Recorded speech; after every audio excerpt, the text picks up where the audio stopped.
kita mendengar cerita Al-Habib Muhammad bin Idris Al-Habsyi. Ketika beliau berdakwah, ada Al-Habib Abu Bakar bin Yahya di Surabaya. Waktu itu di zamannya Al-Habib Muhammad bin Idris Al-Habsyi. Beliau Abu Bakar bin Yahya ini seorang mutakallim, pandai sekali untuk ceramah. Sampai-sampai beliau itu gemes, saya ingin menyampaikan dengan apa yang saya lihat di Surabaya ini.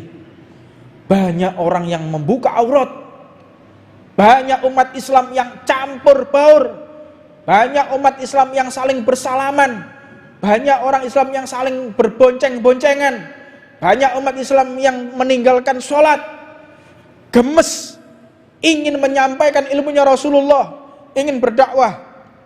Seorang Habib Muhammad yang masih muda, masih semangatnya tinggi, dipahami oleh Habib Muhammad bin Idris Al-Habsyi. Habib Abu Bakar bin Yahya semangatnya masih tinggi, dipahami oleh Habib Muhammad bin Idris Al-Habsyi. Ketika dipahami, dikasyaf, dilihat, oh orang ini ingin dakwah. Maka akhirnya selesai dakwah, selesai menyampaikan, selesai di rauhah, selesai rauhah, Al-Habib Abu Bakar bin Yahya dipanggil oleh Habib Muhammad bin Idris Al-Habsyi. Ya waladi, wahai anakku, kemari. Aku mengerti apa yang ada di dalam hatimu, dan aku sudah sampaikan apa yang ada di dalam hatimu masuk ke dalam mereka satu persatu yang hadir. Ini kita diajarkan, dakwah itu bukan pandai kita merangkai kata. Dakwah itu bukan pandainya kita menyusun kalimat. Tetapi dakwah yang benar itu tatkala kita bisa ikhlas di hadapan Allah Subhanahu wa taala. Tatkala kita bisa membersihkan hati. Tatkala kita benar-benar tidak ada sum'ah, gila popularitas, benar-benar ingin menyampaikan ilmunya Rasulullah tanpa ada nafsu, maka disitulah Allah Subhanahu wa ta'ala menurunkan hidayah kepada mereka yang ada di sekeliling kita sebelum kita berbicara. Sekarang banyak orang berbicara tidak membawa hidayah, justru membawa perpecahan. Orang berbicara justru membuat terpecah umat Rasulullah. Orang berbicara justru membuat si pendengarnya mengganti posisi duduknya atau sampai mereka keluar dari majelis. Apa sebab? Introspeksi dirimu. Apa yang telah engkau lakukan di balik majelis? Apa yang telah engkau lakukan ketika sendirian? Apakah engkau sesuai dengan para salafmu? Apakah engkau sudah sesuai dengan mereka yang dekat kepada Allah Subhanahu wa ta'ala? Jika tidak, evaluasi dirimu dan introspeksi dirimu serta perbaiki diri kita semua. Yang kedua, makna dakwah yaitu apabila kita berhasil membuat orang yang sebelumnya maksiat menjadi taat, yang sebelumnya mereka menenggak minuman keras jadi rutin di masjid. Makna dakwah ketika banyak orang lalai kepada Allah dan kita yang menyambungkan, itu makna daripada dakwah. Bukan cuman kita rame-rame, bukan cuman kita berkumpul gembar-gembor ke sana kemari, tidak. Tapi lihatlah athar dakwahmu. Banyak tidak orang yang kembali di jalan Allah? Banyak tidak orang yang mulai dekat dengan Allah? Banyak atau tidak orang yang mulai cinta sholawat? Banyak atau tidak orang yang mulai senang dengan majelis taklim? Jika benar metode itu ada, maka lanjutkan engkau berjuang di jalan Allah. Kalau tidak, hentikan dakwahmu. Yang ketiga, jika engkau berdakwah di jalan Allah, kita mulai dakwah, hindari menceritakan guru kita, hindari menceritakan keistimewaan majelis kita kepada majelis orang lain. Tapi kalau sesama kita silahkan. Tapi kalau kita menceritakan atau akan menimbulkan ta'assub, akan menimbulkan fanatik kepada golongan. Jika seseorang menceritakan keistimewaan majelisnya kepada majelis yang lain, kau nggak tahu majelisku itu seringkali didatangi Rasulullah. Majelisku itu mendapatkan hidayah dari Allah. Majelisku, engkau menceritakan hal ini kepada majelis orang lain, wallahi ma yanfa'. Demi Allah tidak ada manfaatnya sama sekali. Justru akan menyebabkan kecemburuan orang lain. Justru akan membuat orang lain tidak mencintai, antar majelis terpecah. Namanya manusia. Semua punya perasaan. Semua punya perasaan. Makanya jangan sesekali kita ta'assub, fanatik kepada majelis kita, sehingga memandang remeh majelis orang lain. Sehingga kita kadang-kadang keceplosan. Kalau teman-teman sendiri sama-sama jamaah silahkan menceritakan. Tapi kalau ada orang lain datang, diam. Jangan dijawab, jangan pula ditandingi. Menang. Diam.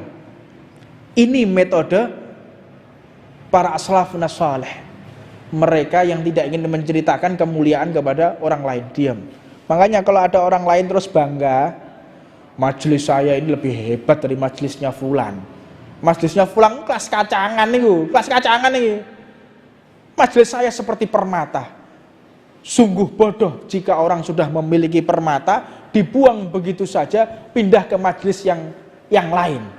Nah, ini akan membuat seseorang akan semakin cemburu kepada majelis tersebut. Ini metode yang diajarkan oleh guru-guru kita. Tidak membuat kecemburuan kepada orang lain. Ini hindari.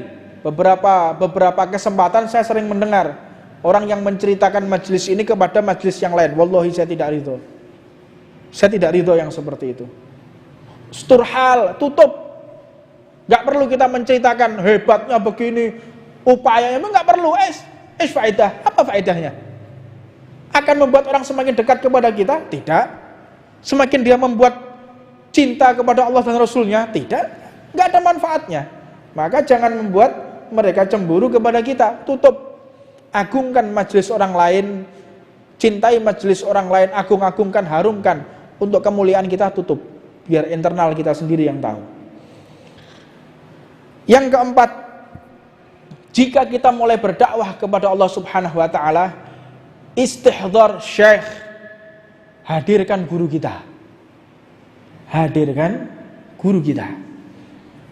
Ketika engkau sebelum menyampaikan ilmunya Allah, yakin, ta'alluq, intiwa, menyatu, bersatu padu antara jiwa kita, roh kita dengan roh guru kita. Sambungkan, kuatkan. Begitu menyambung, begitu kuat, maka engkau akan mendapatkan kekuatan yang tidak engkau kira. Engkau akan mendapatkan satu ilmu yang belum pernah engkau tahu. Ini berkah daripada istihdhar syekh. Ingin saya ceritakan, sebagaimana yang kami dengar dari guru kami Habib Jamal, menceritakan tentang Al-Habib Ali bin Abdurrahman Al-Jufri. Beliau ulama tersohor, murid dari Habib Umar. Ketika beliau berkunjung di kediaman Said Muhammad bin Alawi Al-Maliki, pada masa itu beliau masih hidup.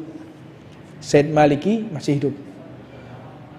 Ketika hadir, Habib Ali benar-benar istihdhar, menyatukan jiwanya, menyatukan hatinya, memenuhi hatinya dengan mahabbah kepada gurunya. Istihdhar, benar-benar menghadirkan gurunya. Maka ketika Habib Ali datang, para ulama pada berdiri dan Said Muhammad bin Ali Al-Maliki pun menyambut. Disambut sehingga Habib Ali ini pun sampai bingung. Saya ini kan santrinya, tapi bagaimana saya disambut oleh para ulama? Saya disambut oleh Said Muhammad bin Al-Maliki, luar biasa. Sampai beliau pun diberikan kesempatan untuk berbicara, luar biasa. Penyambutan luar biasa.